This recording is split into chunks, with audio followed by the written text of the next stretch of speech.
জুলাই গণঅভ্যুত্থানে যখন এক দফা দাবি আসে তখনই 4 আগস্ট দেবিদ্বারে আন্দোলনে ছাত্র জনতা ঝাঁপিয়ে পড়ে এবং সেই আন্দোলনে সক্রিয় থাকে এবং যুক্ত হয় সেই শিশু শিক্ষার্থী ইয়াসিন এবং সে গুলিবিদ্ধ হয়ে আহত হয়। আমরা সেই শিক্ষার্থী ইয়াসিনের সাথে কথা বলবো। সে গুলিবিদ্ধ হয়ে আহত হয়েছে, কিন্তু সুযোগ সুবিধা বা চিকিৎসা সেবা সেটা থেকে সে বঞ্চিত হয়েছে। আমরা কথা বলবো। আসসালামু আলাইকুম, আমার নাম কাজী ইয়াসিন। আমি একজন 10ম শ্রেণীতে পড়ি। আমার স্কুলের নাম বারুর আলিয়া উচ্চ বিদ্যালয়। তখন আমার সাথে ঘটনা কি হয়েছে আমি প্রথম থেকে বলতেছি। সকাল ঘুম থেকে উঠেছি 6টার দিকে, তখন আমি প্রাইভেটে যাবো আর কি। 6টার দিকে প্রাইভেটে যাবো, যাওয়ার পরে দেখি আম্মু রান্না করতেছে, রুটি বানাইতেছে। তখন আমি কইতেছি আম্মু আমি প্রাইভেটে যাই, রুটি আমি আইসা খাবো। ও আচ্ছা ঠিক আছে। তখন আমি কইছি প্রাইভেট যাওয়ার পরে দেখি আমরা রোডে দিয়ে অনেক গাড়ি ঘোড়া চলতেছে। আমি বলে হঠাৎ মনে পড়লাম, আচ্ছা 4 আগস্ট আজকে আমরা আন্দোলন করব ছাত্রলীগের সন্ত্রাসীদের বিরুদ্ধে।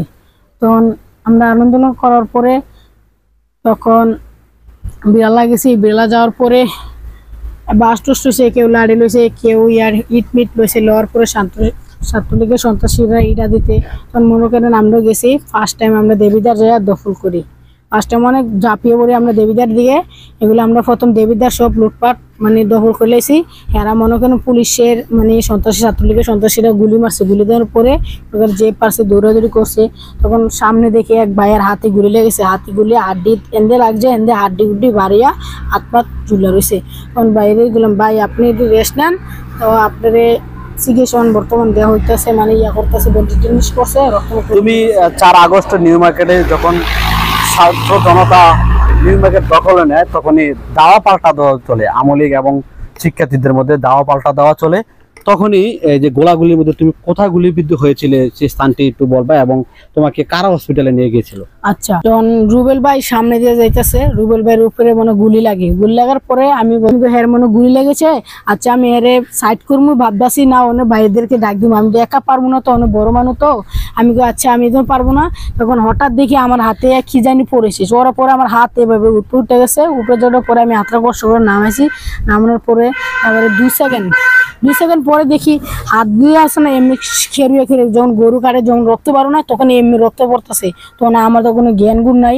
তখন আমি হাতটা এভাবে ধরছি।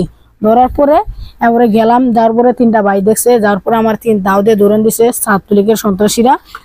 দৌড়ান দেওয়ার পরে এরপরে দেখি এবারে 3টা ভাই নিয়ে আমার রুমে আশ্রয় দিছে। দেওয়ার পরে প্রায় 12টা 12:30 বাজবো। বাজার পরে এরপরে বাবাকে ফোন দিছে। আমি বললেন আমি মাথা ঘুরান দিয়ে পড়ে গেছি আর কি, মাথা ঘুরান দিয়া। মাথা বলে আচ্ছা বাবা এসে তখন তো মনে করেন রোডে গাছ গুছ ফেলে রাখছে, গাড়ি দিয়ে আসতে পারবো না। পালানোর পরে আমি বলছি এবার আব্বা এসে আইয়া দেখে আমার এম অবস্থা। তখন একটা রিক্সা ছিল, রিক্সা দিয়ে মনে করেন পাড়ার বাসের রিক্সা ছিল। হসপিটালের যে ঘটনা সেটার প্রত্যক্ষদর্শী আমি। যখনই রুবেলের মরদেহটা দেবিদ্বার উপজেলা স্বাস্থ্য কমপ্লেক্সে নিয়ে আসে তখনই আমরা ছুটে যাই যে জুলাই 4 তারিখের গোলাগুলিতে ছাত্রলীগের বা আওয়ামী লীগের গুলিতে নিহত হয়েছে রুবেল। আমরা ছুটে যাই সেই তথ্য সংগ্রহ করার জন্য। তখনই আমি গিয়ে দেখি এই যে ইয়াসিন সে বেডের উপরে পড়ে রয়েছে এবং তার হাতে গুলিবিদ্ধ। তখনই আমরা ডাক্তারকে বলছিলাম যে এই শিশুটি গুলিবিদ্ধ হয়েছে, দ্রুত তাকে চিকিৎসা দেন। তারপর হসপিটালে নিচে আমার বাবা নিচে, আর একটা ভাই ছিল, উনি বলে সাংবাদিক, উনি নিয়ে আশ্রয় দিল রুমে।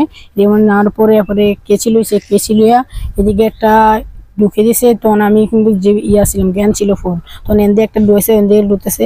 আর আমি ইয়ারা বেঞ্চটার সাইডটাই দিয়েছি, আমাকে সাইডে দেন, আমাকে সাইডে দেন। এবার আমি কষ্ট পাইতেছি। তখন হেরা বলছে, এবারে শুনি গুলি বলে বোম বাড়ি গেছে। যার পরে এরা আমার কি ব্যান্ডেজ করেছে। তখন আমি আল ইসলাম দেবিদার আল ইসলাম হসপিটালে গেছিলাম। আবার আপু নিয়ে গেছিল। এরপর দিয়ে রক্ত ছুটতে আছে। আপু বলতেছে এর কিন্তু যে কোনো রক্তটা বন্ধ হবে। এই যে আন্দোলনের পরের দিনে সরকার পতন হইলো, তোমার যে চিকিৎসা করলো, চিকিৎসা কারা করেছে? তুমি কি সরকার থেকে অনুদান পেয়েছো বা তোমার খোঁজখবর নিয়েছে কিনা? না, একবার আসনাদ আব্দুল্লাহ ভাই চিঠি গ্রহণ করে, গণপরে চিঠি আমরা গ্রহণ করি। গণপরে দেবিদার গেছি। দেবিদার যাওয়ার পরে আব্বুর হাতে একটা চিঠি দেয়, চেক মেক 20 থেকে 20,000 মতন টাকা এটা আমাদের চেক দিয়েছে, অনেক এরকম দিয়েছে আর কি। সে একবার সেই অনুদান পেয়েছে চিকিৎসার জন্য, তারপরে আর পায়নি। আচ্ছা, তোমার কি খোঁজ খবর নিচ্ছে? তুমি যে তুমি জুলাই যোদ্ধা হিসাবে এবং একজন আহত, গুলিবিদ্ধ আহত, তারপর তোমার কেউ খোঁজ খবর নিচ্ছে কিনা? এখন পর্যন্ত কেউ নিচ্ছে কিনা? না, এখন কেউ নিচ্ছে আসে নাই। কালকে আগামীকাল 3টা ভাই ছিল, নিয়ে অ্যাড্রেস মেন্ডেস লয়ে গেছে। আর একবার জন আমি গুলিবিদ্ধ শুনে তখন বাড়িতে আসি, বাড়িতে আসার পরে প্রায় 5-6 দিন পরে জামাত শিবিরতে লুকাই, জামাত শিবির এরা কাগজপত্র নিয়ে গেছে। নেওয়ার পরে এরপর আর কোনো কোনো খোঁজ পাই নাই। আচ্ছা, এখন কি তুমি পুরোপুরি সুস্থ না? তোমার এখন অবস্থা কি, হাতের অবস্থা? এখন আমার আরো চিকিৎসা লাগবে, কারণ আমার হাত দিয়ে আমি ভারী জিনিস হালে দিতে পারি কি কিনা। কি সমস্যা অনুভব হয় একটু বুঝিয়ে বলো। যখন এটারে আমি এরকম একটা লেভেলে টোকা দিলে হাতটা জিমজিমিতে অনেক ব্যথা করে। এই আজকে 5 থেকে 6 দিন হবে আমি রাত 12টার দিকে অনেক কান্নাকানি করছি আমার হাত ব্যথার জন্য।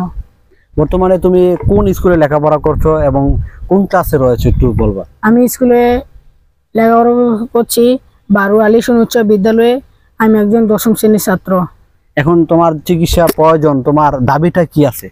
আমার দাবি হলো, আমি যখন বাড়ি জিনিস আলো দিতে পারি না, আমার দাবি সামান্য একটু দাবি আমার জন্য চিকিৎসার জন্য। তাদের কাছে আমার চিকিৎসা হোক ভালো করে, আমি মোটামুটি সুস্থ হয়ে নাই, আমার চিকিৎসা লাগবে।